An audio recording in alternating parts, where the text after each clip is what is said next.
हमने कहा कि जन स्वराज की जो व्यवस्था बनेगी तो बाकी जो बड़े काम होने हैं वो तो होंगे, लेकिन in the matter of days and hours 6 चीजें हो जाएंगी। पहली चीज, बिहार से इस फर्जी शराबबंदी के कानून को हटा दिया जाएगा, जिसमें शराब की दुकान बंद है और घर घर शराब की डिलीवरी हो रही है और बिहार के गरीब जनता का 20,000 करोड़ का नुकसान हो रहा है। दूसरी बात हम लोगों ने कही कि बिहार में 60 वर्ष से ज्यादा उम्र के हर महिला पुरुष को, दिव्यांगों को और विधवाओं को, जो 400 रुपए की पेंशन पर जी रहे थे, अभी हम लोग के डर से 1100 हुआ है। जैसे ही जन स्वराज की व्यवस्था बनेगी उनको 2,000 रुपए महीना मिलने लगेगा, ताकि उनकी एक बेसिक जिंदगी जीने के काबिल हो जाए। तीसरी बात कही गई कि जैसे ही सरकार बनेगी 7 दिन के अंदर एक नया विभाग बनाया जाएगा रिलीफ एंड रिहेबिलिटेशन के लिए, उन लोगों के रिलीफ और रिहेबिलिटेशन के लिए जो बिहार से मजबूरी में पलायन कर गए हैं। उस विभाग का सिर्फ ये काम होगा कि आने वाले साल भर में 50 लाख से ज्यादा लोग जो बिहार से बाहर 10,000 12,000 की मजदूरी के लिए गए हैं, उनको बिहार में ही रोजी रोजगार की व्यवस्था की जाए,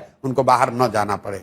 चौथा काम ये किया जाएगा, जिस गांव में भी सरकारी विद्यालय की हालत खराब है वहां गरीब लोगों को ये सुविधा दे दी जाएगी कि जब तक सरकारी विद्यालय आपका नहीं सुधरता है, आप अपने बच्चे को अपने इलाके के प्राइवेट स्कूल में भेजिए, उसका फीस सरकार भरेगी। पांचवा चीज ये किया जाएगा कि जो लोग भी खेती कर रहे हैं, जो लोग भी खाने वाली खेती से कमाने वाली खेती में मूव करेंगे, मतलब जो धान गेहूं ज्वार बाजरे की खेती को छोड़कर कैश क्रॉप की खेती में जाएंगे, उनको मनरेगा के तहत मजदूर मुफ्त कर दिए जाएंगे।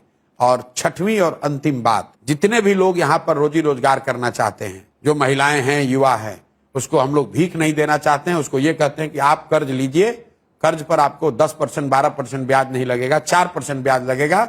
4% ब्याज पर आपको कर्ज मिल जाएगा, ताकि आप अपने घर में अपने पैर पर खड़े होइए, रोजी रोजगार कीजिए, ताकि आपको सरकारी नौकरियों का मुंह ना देखना पड़े, फैक्ट्री लगने का इंतजार ना करना पड़े। ये 6 चीज जन स्वराज के आने के मैटर ऑफ डेज में कर दिया जाएगा। और एक अंतिम बात, जो 100 सबसे भ्रष्टतम नेता और अफसर हैं, उनकी सूची बना दी गई है। जैसे ही सरकार बनेगी स्पेशल कानून बनाया जाएगा, स्पेशल कोर्ट बनाए जाएंगे और साल भर के अंदर न सिर्फ इन पर कार्रवाई होगी, इनके और इनके परिवार के पास जो बिहार से लूटा हुआ पैसा है उसको जब्त किया जाएगा, बिहार के खजाने में जमा किया जाएगा। और इस काम को करने के लिए कुछ दिन से ज्यादा नहीं चाहिए।